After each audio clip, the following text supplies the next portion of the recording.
Hi, and welcome to this video where I'm going to be sharing with you my predictions for the upcoming OCR A-Level Biology 2022 exam season.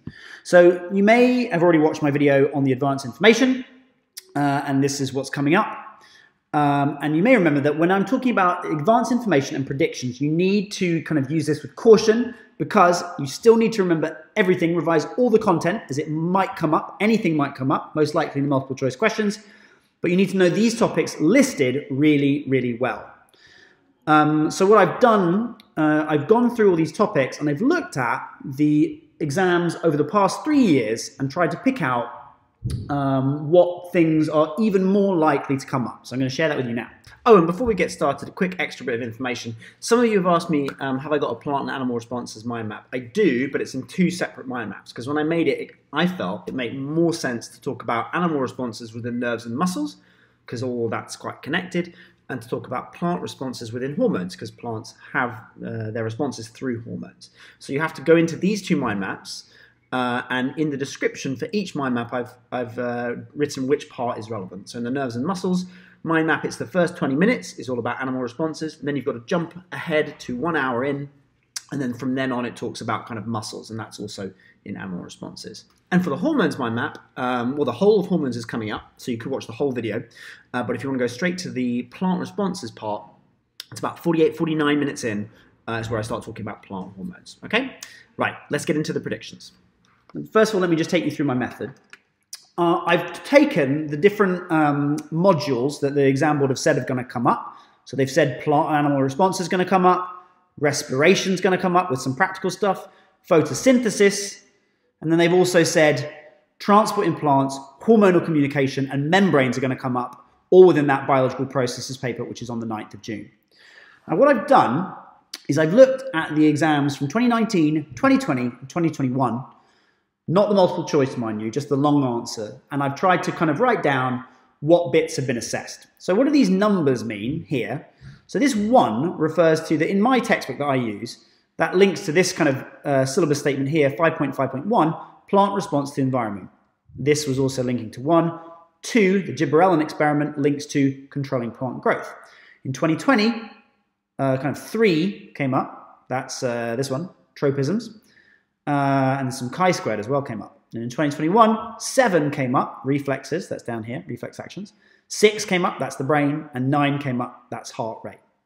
So what might come up? What hasn't come up over those last 3 years? Well, 4, 5, 8, 10, and 11 haven't come up. So that's commercial uses, the mammalian nervous system, coordinating responses, so that's the fight or flight response.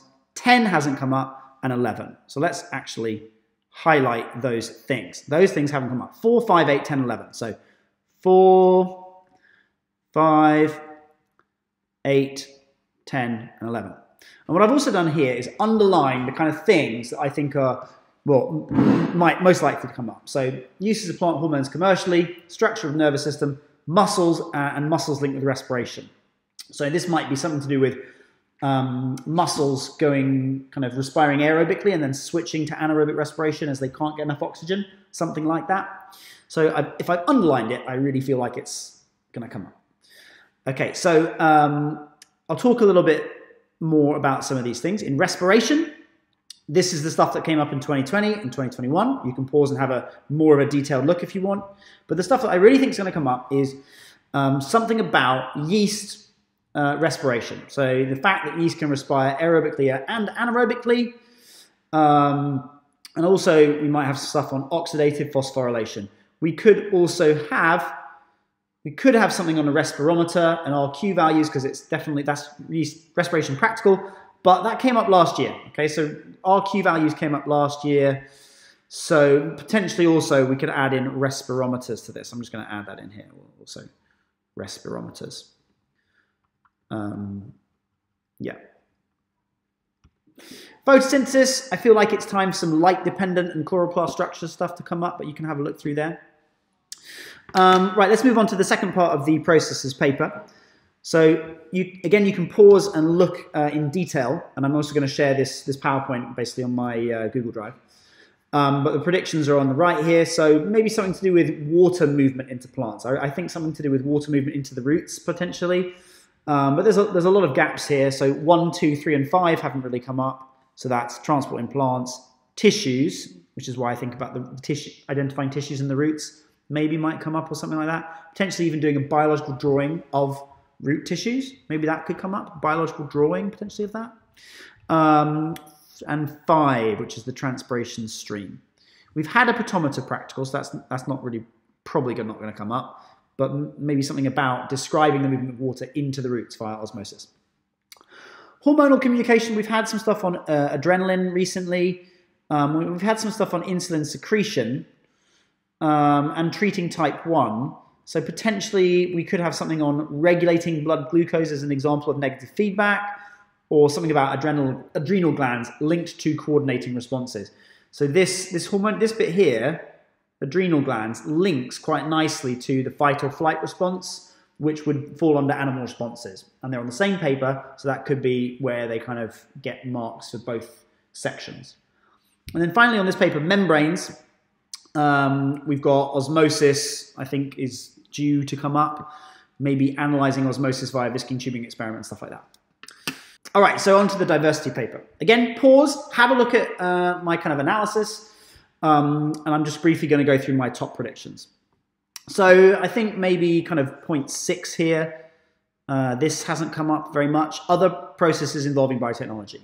So that would be this kind of thing, industrial fermenter technology, and maybe looking at either the production of insulin using an industrial fermenter, or potentially the production of penicillin using an industrial fermenter. Maybe something about the fact that penicillin is what's called a secondary metabolite and needs to be produced in batch culture. So maybe something about batch culture and industrial fermenter. There is going to be some practical component in this. So we could also have some practical techniques surrounding aseptic technique, serial dilution, or antibiotic plating. Another thing that hasn't come up very much is embryo splitting. What are the advantages and disadvantages of it, basically, in agriculture? In biological molecules, here's what's come up over the last 3 years, but we haven't had much on sugars. We haven't had much on starch and carbohydrates as energy stores. So maybe something about glycogen versus starch could come up. Fibrous versus globular proteins, or phospholipids and cholesterol. Finally, in populations and sustainability, well, there hasn't been that much on this over the years. We did have a Coppasing 6-mark question in 2019, and I feel that this could be maybe a 6-mark question coming up. Something on maybe population cycles, like lynx and hare, and why the populations go up and down like this. Or maybe something about fish farming or aquaculture. I've just got kind of a feeling that fish farming might come up. Sustainable sort of harvesting of fish. Okay, in the unified paper, I'm still on the diversity paper. Diversity paper, the other parts. In biodiversity, we could have something about the impact of human population on biodiversity, reasons for conservation, maybe something about economic benefits, the ecosystem services like pollination, flood defense, production of soil, production of oxygen, or maybe something about ex situ conservation, or maybe comparing ex and in situ conservation and their effectiveness or something like that. Okay, within cellular control, we've never had much on the Lac Operon. I've got a big feeling about Lac Operon. And we've got, we could also have something on gene mutations. To be honest, there hasn't been much on cellular control at all over the last 3 years. So, make sure you're really good on this whole module. Finally, for the diversity, nucleic acids. We've had the DNA extraction method here. We've had DNA structure here. But we haven't had much on replication or coding for polypeptides over the 3 years. So maybe something about DNA replication, transcription, and translation. And that nicely ties in with this, doesn't it? So it could be a question that combines these two things. Knowing about transcription and translation links to Lac Operon quite well, doesn't it? Maybe that's what's coming up. Finally, on the unified paper, I won't go through this because I've already done it, and I won't go through this because these are topics that I've already kind of made predictions on. However, potentially, I think in the unified paper, because this is like practical here, on the unified paper, it could be something about like investigating heart rate in reaction to exercise or caffeine, maybe. So it might be about how would you investigate the changes in heart rate that are caused by exercise, Potentially it could even be using some statistics, maybe t-test or chi-squared to kind of investigate this. Transport in animals, this is what's come up. 3, 6, and 8 haven't come up much, 3, 6, and 8. So that could be exchange of fluids at the capillaries. The formation of tissue fluid. Remember thinking about oncotic pressure versus hydrostatic pressure. Electrical control of the heart hasn't come up very much. The SAN, the AVN, etc. And remember also this links very nicely, this topic 6, electrical control of the heart, links to something over here, controlling the heart rate. Okay, so that could kind of link to this. So you can see how in this unified paper they might bring the two topics together. Transport of CO2 as carbonic acid. Cloning biotechnology, we already talked about that. In disease, I mean, here's all the stuff that's come up. Stuff that hasn't come up much, transmission of pathogens. Wouldn't this be an interesting thing to come up in this time that we live in? Just coming out of COVID, maybe pathogen transmission and public health measures to prevent it. Or potentially, hasn't come up for a while, development and use of drugs, number 9. So what are the stages when we kind of test drugs? So, those are my predictions. Now what I've done, in addition to that, is I've written a total of 46, yes, 46 potential essay titles, okay? Now, here are some of them. Now, I've got to say, first of all, that these essays, they're not going to come up as I've written them, okay? The essays that they come up with are normally much more analytical, and they normally give you some data or some sort of stimulus, like a picture, some data, some new information, and kind of ask you to evaluate it. However, if you prepare these kind of more simple essay questions, kind of describe this or explain this, if you prepare this essay and you write a short 6-mark essay on each of these titles, then that is a way of you kind of seeing if you understand something well, okay? So I've kind of put on the right here in bold the ones that I really think might come up, and I'll just quickly kind of jump through so you can take screen grabs, but again, this is on my channel. So here's 1 to 11. This is all about the processes paper. Here's questions 12 to 17. These are still linked to the processes paper. And I've tried to put the kind of essays next to the module that they link to. For the diversity paper, we've got these, 18 through 27. Pause and have a look. And we've got 28 through 38. Here they are for the diversity paper. Now, and more. 39 through 46 for the unified paper. Okay, so there's a lot of essays to do there. Now, which ones should you do? You should do the ones that scare you. Okay, so don't do the ones that you think, oh yeah, easy, no props. Do the ones that scare you. And the way you should do it is a bit like this, okay? Now, this is called the revision clock template for science. And actually, this doesn't just apply for essays, it applies to any revision you do. When you're doing a block of revision, you want to split it into into a quarter, a half, and another quarter. Whatever time you've got, if you've got an hour, it's 15 minutes, half an hour, 15 minutes. But actually, for writing an essay, I'd maybe do 10 minutes, 20 minutes, and 10 minutes. Okay, so a half-hour block. So whenever you do a block of work, first thing to do is kind of plan or review. So you do 10 minutes of review activity. So if you're about to write one of these little essays that I've given you, spend 10 minutes planning it. Use your revision guide, use your textbook, use any notes you've got. Okay, kind of try and get your head around it. Then spend 20 minutes writing it, turning it into a 6-mark question essay, and write it, get in the habit of writing like you will write in an exam. So try and make it clear, use scientific vocabulary, and if it's kind of a conclusion thing, come to a good conclusion at the end. Then check. Okay, so this is a bit harder for these essays because I haven't got mark scheme for all these and I'm not going to make them, so that would take forever. But maybe you could get a peer, a friend, a revision buddy to read your essay. Maybe you could each do different essays, plan them, write them, and then swap. And then you could mark each other's. So that would be a good thing to do if you're revising with a friend for half an hour. Pick two of the essays, plan separate ones, write separate ones, swap and mark. And that way, you also get a bit of a bonus when you're marking your friend's essay because you learn from what they've written, okay? So that would be a really good way of doing it. Right, okay, so now if you want, I'm going to go into a bit more detail, okay? You can obviously, go and do some of these essays now, but what I'm going to do for you now is just as fast as I possibly can, probably in about 10 minutes, I'm going to ramble through some ideas for each essay, okay? So if you know that you want to work on question 7, just stay with me until I get to that point, or you can skip ahead. All right, so here we go. I'm going to try and do this in 10 minutes because I got to go soon. Right, number 1, reflex actions. You want to talk about the different types of neuron and why reflexes are important to protect us from danger. Number 2, plant hormones. You want to talk about rooting powder, gibberellins. You can talk about ethene and sort of control of fruit ripening and that sort of stuff. Structure of the mammalian nervous system. Number 3, you want to talk about the sympathetic and the parasympathetic and the somatic and the motor and the autonomic and all that kind of structure and how it's arranged.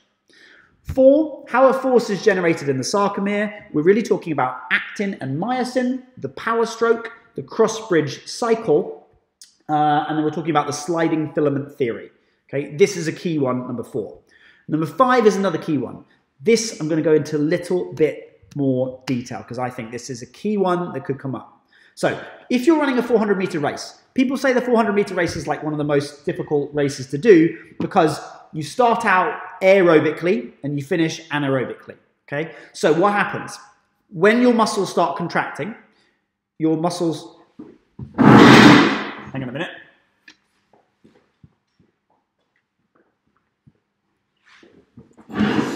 So what happens? When your muscles start contracting, they use ATP. ATP is used by the muscles to initiate muscle contraction. So the muscle responds by trying to make more ATP. There's a couple ways it can do this. Number 1, creatine phosphate can be converted into creatine, and that helps add phosphates back onto ADP to make more ATP. So there's the creatine phosphate system to supply ATP.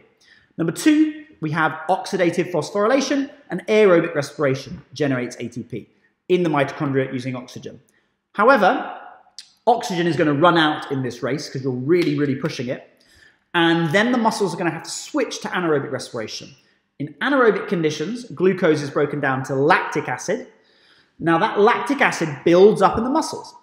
That causes pain, and that changing pH within the sarcomeres, within the muscles, causes fatigue. Okay, so that's the pH change within the muscles kind of makes the muscle contraction less effective, and which means that it's harder to run. Okay, after the race, potentially the question could go on to ask, what happens? Well, lactic acid can then be sent to the liver, where it's combined with oxygen and respired aerobically, and that's called oxygen debt. Okay, so this is all about if you do sport or PE, then you'll know lots about this, and you'll have lots to write about. Okay, 6. How is the heartbeat initiated, coordinated, and regulated? This is about the SAN and the AVN, and how the wave of excitation goes across the atria to the AVN, down the bundle of His, up the septa. But it's also about how we can use the vagus nerve and the accelerans nerve to kind of modulate that. And we have the cardiovascular center in the brain that kind of controls various inputs, such as baroreceptors and chemoreceptors. 7 is fairly straightforward. NAD and FAD go to the electron transport chain and deliver the electrons, and then we have chemiosmosis. So that's fairly straightforward. 8, this is a tricky one again. So how does yeast generate ATP if placed in a sealed jar with excess glucose and limited oxygen? This is tricky. So weirdly, if yeast has loads of glucose, it can sometimes choose to do different types of respiration. So let's say if this question was worded like this, what you'd probably say is that yeast would start respiring aerobically, give the equation and so on, but then as the oxygen runs out, it's going to switch to anaerobic respiration, okay? And as it switches to anaerobic respiration, ethanol is going to build up. And then maybe you could also talk about how the yeast population curve would go, talking about the growth of microbes. So you could also bring in some stuff about lag phase, lag phase, log phase, stationary phase, and then death phase. And actually the ethanol concentration in yeast in the jar like this would only ever get to about 12–13%. Before that, the ethanol would start to kill the yeast.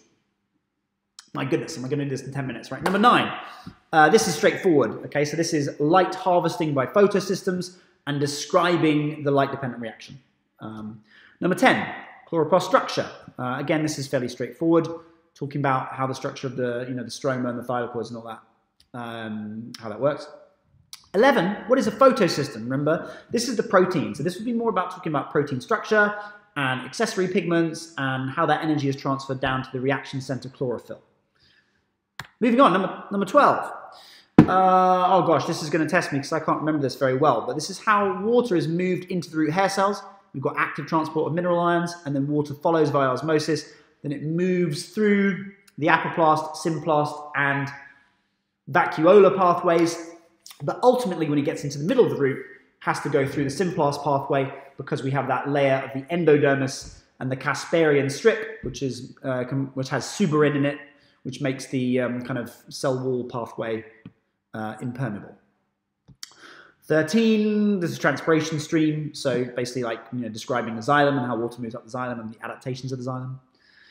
14, blood glucose control, the action of insulin, the action of glucagon, talking about glycogen, the liver, the muscle cells. 15, this is a tricky one, I'm definitely not going to remember this off the top of my head. There's all sorts of hormones involved here, aren't there, like ACTH and TSH, like adrenocorticotropic stimulating hormone. To be honest, I always forget these terms. So go study it and try and write that into an essay. But I would struggle with that right now. 16. This is straightforward, and you should definitely know this one: how to determine the osmolarity of a piece of potato by putting it in different water potential beakers and measuring the change in mass. 17, a bit more info on this one. So viscine tubing can be used as a model cell. So imagine a sealed bag of viscine tubing, like this, okay? There's the sealed bag of viscine tubing. And inside it's got starch. Now starch is a large molecule, it's insoluble, and it doesn't affect water potential. If you had that bag in water, what would happen? Well, water initially wouldn't do anything, because remember starch is insoluble, but as the amylase enzyme would break down the starch, then we'd start to get glucose in the bag. Then water might move down a water potential gradient from high water potential to low potential into the bag. Okay, so maybe you could talk about that. And maybe also glucose might move out of the bag via diffusion because it can move through the viscine tubing. I don't know. This is just a kind of a useful essay to kind of get you thinking about diffusion, osmosis, viscine tubing, practical, kind of sums up quite a few things. All right, moving on. Diversity. Right, embryo splitting. Okay, so basically you're taking sperm from a high value, good characteristic, let's say bull, and eggs from a high value, good characteristic cow, and you're combining them to do IVF. But then, with the embryo, you split it up into lots of different smaller embryos, and each one can then be put into a surrogate and develop into a baby cow. Why is it good? Well, you basically make more of the animals with high characteristics that you want, but there's low genetic biodiversity in the population that you may produce, and potentially they may be susceptible to disease and that sort of thing. Non-reproductive cloning, this is number 19, is anything that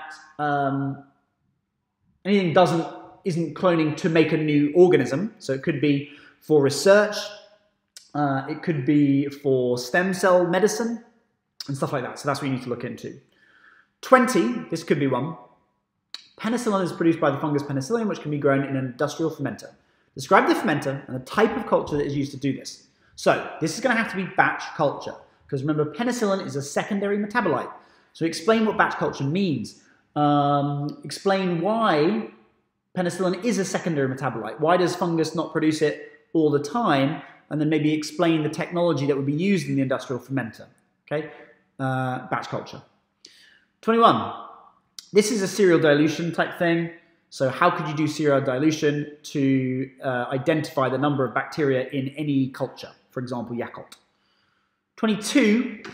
I recently went through this with my students. Basically, this would be taking a swab of bacteria from a patient, kind of using aseptic technique to kind of make a bacterial lawn, like plating it on a agar plate, and then adding antibiotic discs. So what you would get is around the antibiotic disc, let's say I test these 3 antibiotic discs, maybe this antibiotic kills a lot of bacteria, so there's a big zone of clearance, but the bacteria are unaffected by the other two antibiotics. So you know that this antibiotic here is effective and the other ones aren't effective because the bacteria are resistant to the other two antibiotics.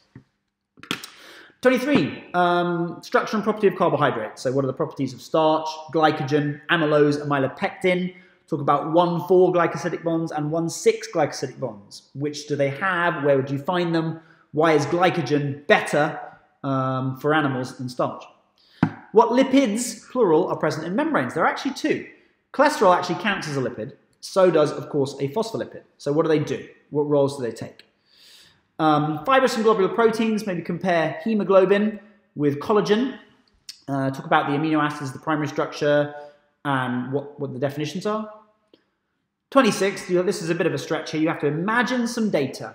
Imagine the data that you would get for lynx and rabbit populations, where you'd have the lynx population going up and down like this, up and down, up and down. And you have the rabbit population would be going up and down, but just a little bit lower and a little bit shifted to the side.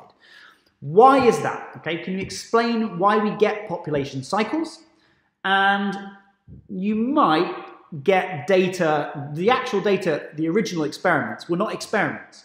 The original data about this cycling was collected by people hunting for fur. So is that scientifically valid? You know, could you evaluate using hunting data as an estimate of a population? Is that a good thing? Is it a bad thing? So that's kind of what I'm looking for that kind of question, and it brings things together.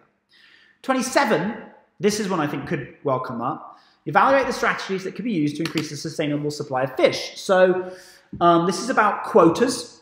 Can quotas be used? Well, quotas can really be used to manage fishing stocks. They can't really increase the supply, but there's definitely marks available for talking about quotas, mesh size limits of nets potentially. And we can also talk about, what else can we talk about? No catch zones, time limits on fishing, so fishing is only done in certain months, and the main thing, fish farming. What are the advantages of it and disadvantages? So you might want to include some stuff about sea lice in salmon. My class, we watched that video. If you haven't watched a video on that, go onto YouTube now, find something. And that's an interesting one. Right. We're going to keep going. All right, so 28. This is just like sampling, just like how do you throw quadrats around, random sampling, just describe the whole process. 29, I think I made a mistake there. Maybe you could talk about transects. How could you collect data about how biodiversity is affected by a pathway through a woodland? You know, do a transect across the pathway, measure the biodiversity. How are humans impacting biodiversity? There's so much stuff you could say. Explain the economic reasons for preserving biodiversity, like what are the concrete benefits that we get? How can ex situ conservation be used to preserve biodiversity? Why do we need zoos? Why do we need seed banks? That kind of stuff. 33 could be an interesting one. Student A says in situ conservation is always better than ex situ conservation. Evaluate their statement, maybe, is what the question would say. So can we just have in situ or just have ex situ? Maybe you could kind of talk about the fact that maybe habitats might be going through a really difficult time at the moment, so we can kind of use captive breeding and stuff and then maybe repopulate later. But you know, you want to talk about the pluses and minuses of in situ and ex situ. 34, some mutations don't cause any change because the genetic code is degenerate. So that's kind of, what you're going on, talking about that. And also, you might also want to talk about beneficial mutations and evolution as well, potentially could link into this. 35, this is a Lac Operon one, very key. Okay, so basically just the Lac Operon. Explain how the Lac Operon works and why is it a good thing. Basically, bacteria, they don't want to produce enzymes if there's no need for them. If there's no lactose there, why produce the enzymes? 36, what is apoptosis? Why is it necessary and what are the stages? Why would you want cells to kill themselves? Well, it helps develop body plans and it helps kill cells that are infected with viruses, for example. Describe the process of DNA replication. That's an easy one. Compare and contrast the process of transcription and translation. What are the similar features? For example, complementary base pairing. And what are the different features? One's in the nucleus, one's out of the nucleus at the ribosome, and so on and so on and so on. All right, last bit. 39, during exercise, the heart rate increases, should have said. What is the cause? Well, the cause of this is actually extra carbonic acid that is going into the blood. So we produce carbon dioxide in muscle cells. That causes carbonic acid to go into the blood, and the pH of the blood just dips ever so slightly. It is that is detected by the chemoreceptors in the blood, around the body. Messages are sent to the cardiovascular center, and then that sends a message down the accelerans nerve to the heart saying, go faster. Okay? Tissue fluid, oncotic pressure versus hydrostatic pressure. That's what we need to talk about. And remember that there is some leftover lymphatic fluid or tissue fluid, which is not reabsorbed. That's why we need a lymph system. Contraction of heart muscle, SAN, AVN, I think we talked about this already. Or what could go wrong? You can maybe talk about bradycardia, tachycardia, ectopic heartbeat. Carbon dioxide transport, I've already sort of mentioned up above with number 39, but it's, what is it? So carbon dioxide, yeah, going into the carbonic acid, carbonic anhydrase and so on. 43, this is a tricky one. This is based on we're living through, evaluate the measures used to contain the outbreak of COVID-19. So this is kind of pathogen transmission, masks, vaccination, hand washing, have they been effective, and so on. 44, antibiotic resistance. This is talking about new developments of drugs. So like what are the stages of testing, placebo effect, phase 1, phase 2, phase 3 clinical trials, and so on. Vaccination, how it leads to immunity, that should be really simple, but make sure that you use correct vocabulary. Talk about antigens, talk about antibodies, talk about the complementary nature, antibodies binding to antigens, and so on. And memory cells, of course. Not all vaccination leads to total immunity, but is still effective at reducing the impact of disease. This is an interesting area. So basically, even if a vaccine doesn't make you fully immune, it's still going to mean that your body is able to produce antibodies against a virus. This might help help your body combat the disease, but you want to use keywords. So you might say some antibodies are produced within the body. They bind to the virus as it enters. This helps opsonize the pathogen so that other phagocytes can recognize it more effectively. And so on, and kind of go down that angle, okay? Right, so yeah, write as many of these essays as you can. I hope these predictions are helpful. And as I said, the PowerPoint for this is going to be linked below. Hope you found that useful, and I'll see you next time. Bye-bye.